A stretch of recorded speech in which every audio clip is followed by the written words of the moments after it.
My friend Sabine Hossenfelder just made a video that got nearly 500,000 views in just a couple of days. Her conclusion? Quantum computers are basically only good for doing one thing: breaking codes. Now, Sabine is brilliant, and she's right that the code-breaking progress is terrifying. Google just moved up Q-Day, the date in which quantum supremacy takes place, to about 2029, less than 3 years away. And as I've often said, quantum computers seem to be really good at doing one thing in particular, which is to simulate how quantum computers work. But I think Sabine has missed a bigger story, because right now in my lab at UC San Diego, I'm teaching my undergraduates to build quantum computers, and then to program them, and then eventually to launch them into space and maybe, just maybe, use them for AI in space, perhaps on the moon, thanks to Artemis 2. You'll hear from these brilliant undergraduates later on, and when you do, you'll see that what they're doing has nothing to do with breaking code. And by the end of this video, you can do it too, for free. Let me give Sabine her due, because the news this week is really extraordinary.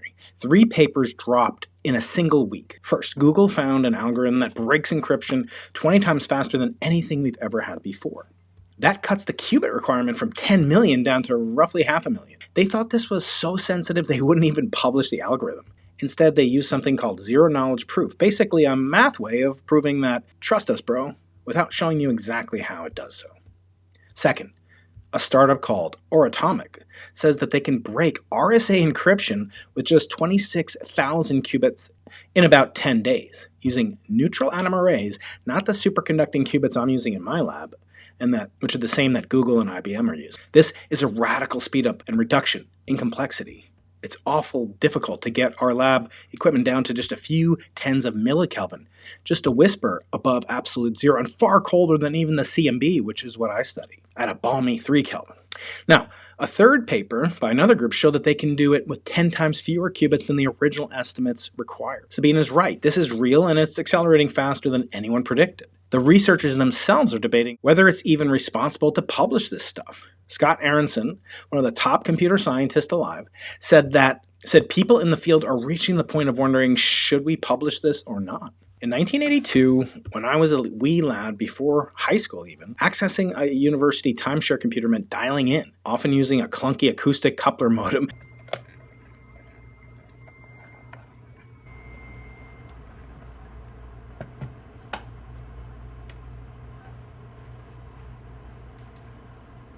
That transmitted data at a screaming 300 to 1200 bits, or baud. The procedure was tedious. Pick up your phone, plug it in, wait for the screeching handshake, type a text-based login, and issue an arcane command like RMDRC foobar just to navigate a 24-row monitor. That agonizing lag is the perfect analogy for quantum computing 5 years ago, where you waited in a queue for a noisy 20 qubit result from a remote cloud. Today, my friends at Quantum Rings, again, not sponsored, allows you to explosively advance on that timeline right now for free.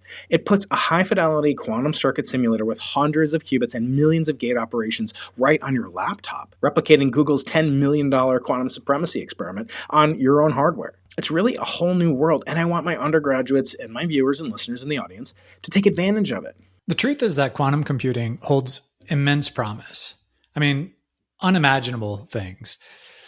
It's very possible that my grandchildren could grow up in a world where cancer is a thing of the past, because quantum computers have provided real-time computational simulation to let us experiment with these drugs without the burden of manufacturing them ahead of time, where things like EVs could be 4 to 10 times more efficient, drive as far as you need on a single charge, with batteries that were made in a very sustainable way with materials that were discovered because of quantum computers, where we could optimize supply chains, solving world hunger if the humans can get out of the way. Literally, the biggest societal problems that exist today are in reach for quantum computers.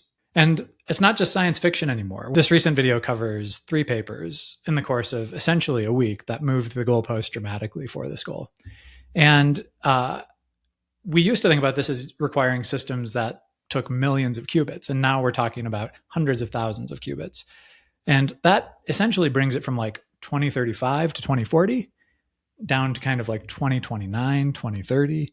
for Q-Day, for when quantum computers will be able to break encryption. And if it happens in the dark, mysterious things are going to start happening and we won't know for sure that it happened. What are they actually good for, these quantum computers? Sabine said, and I'm paraphrasing, that apart from the code breaking, nobody has figured out how to turn quantum computing's theoretical advantage into a real world. Quantum chemistry, material science, optimization, financial modeling. She says not much there has happened. And again, if you're looking at published breakthroughs, she's not wrong. And see above.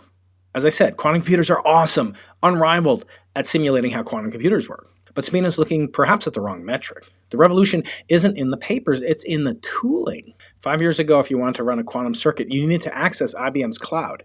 You'd wait in a huge long queue, you'd get a noisy result on maybe 20 qubits, even if you could figure out how to use it, and you'd spend more time debugging the interface than doing actual physics. Today, I'm going to show you something, a free tool, where you can use and learn about quantum computing. It's called Quantum 101. It's by Quantum Rings, a quantum computer circuit simulator that runs on your laptop. Not 20 qubits, hundreds of them.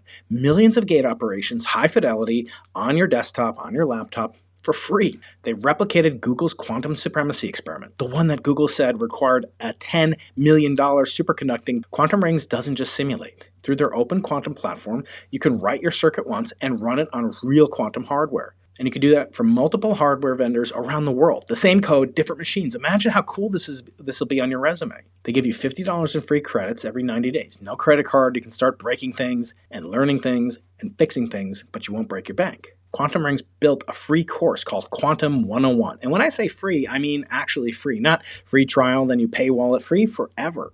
You'll learn it. You'll go through the 14 episodes.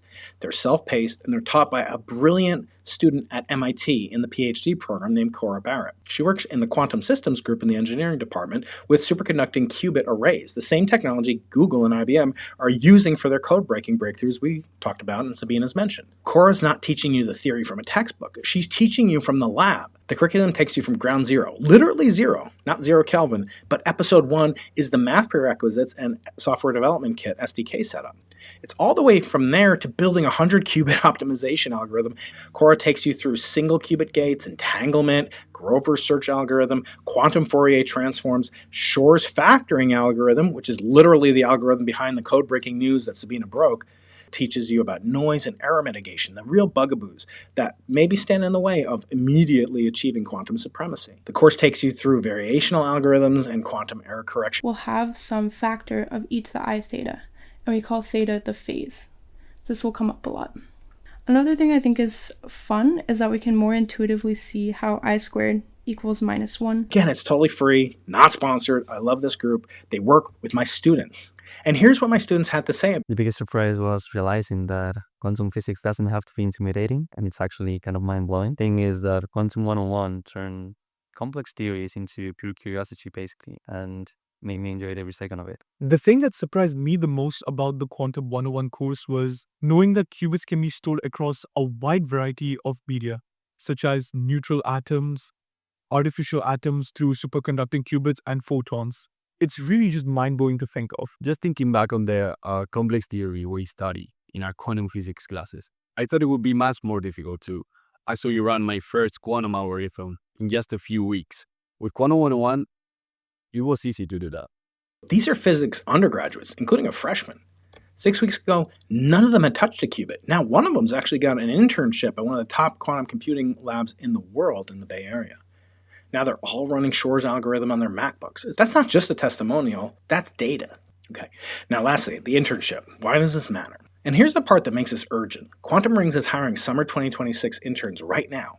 Here's what their CEO and founder, Bob Wald, had to say about what he's so excited with. And I've worked with Bob and he's graciously given me a lot of his time and free access to their Quantum Rings software and walked us through how to get us uploaded and onboarded. So if you're an undergraduate student, graduate student, it doesn't matter. You go through Quantum 101, actually learn the material. Then after you do that, you might be a candidate for one of these positions this summer. Quantum Rings is based in Boulder, Colorado, and they're working with over 250 universities and institutions worldwide, in addition to UCSD. They've executed 10 million circuits and 10 billion quantum gate operations on their platform. That's not a startup that might exist next year. This is the infrastructure layer for the next generation of quantum developers. The summer 2026 internship applications are open now. I put the link in the description and it's on screen. But here's the thing. These positions will fill up. Democratizing quantum computing is the mission of quantum rings. We build simulators that let you simulate quantum computers as they will be in about 5 to 10 years on your classical computers. Way slower, albeit, than a real quantum computer will be. But we let you simulate what a quantum computer will be so you can start developing the software for it now.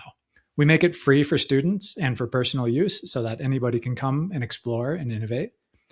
We also offer Open Quantum, which you can find at openquantum.com.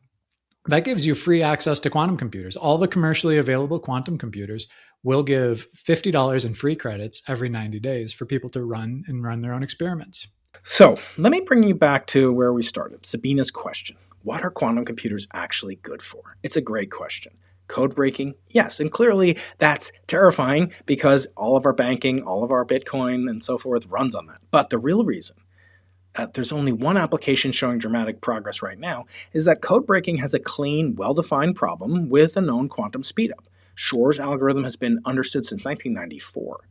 The applications in chemistry, material science, physics, drug discovery, optimization, those require people to actually build the circuits, test the algorithms, and find the right problems. That's where a physics and engineering first workforce needs to occur, and it doesn't really exist yet. The bottleneck isn't physics. The bottleneck is people. Right now, there's maybe a few thousand people on Earth who can conceptually design and execute a quantum circuit. We need hundreds of thousands. We need 1 million. And the tools to train them just became free and accessible on a laptop. You don't have to come here and apply to UCSD and hope and pray you get in just to take a class that may not exist just yet. We're working on it. But for now, we got quantum rings to help us with their Quantum 101 program. And that's the story I think Sabine missed. She may not have known about it, but it's not that quantum computing doesn't work for anything but code breaking. It's that we haven't had enough people at the entryway to the funnel to build the tools to help us find out what else it can do and how we can apply what it's doing now. It's like in 1982, me saying, what are personal computers good for, like the Apple II, playing the Oregon Trail? We need more people in the funnel to find out what they're actually good for. And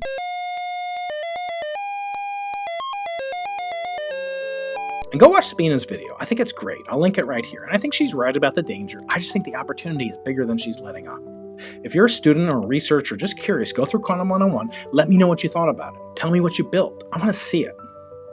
Subscribe if you want to see more of this. You can learn more from the president of the corporation, the founder of it as well. And if you want to learn more about quantum computing from one of the world's experts, watch my interview with one of the founders, the Titanic intellect, my friend John Preskill, at Caltech. Watch that here. And don't forget to like, comment, and subscribe. See you next time on Into the Impossible.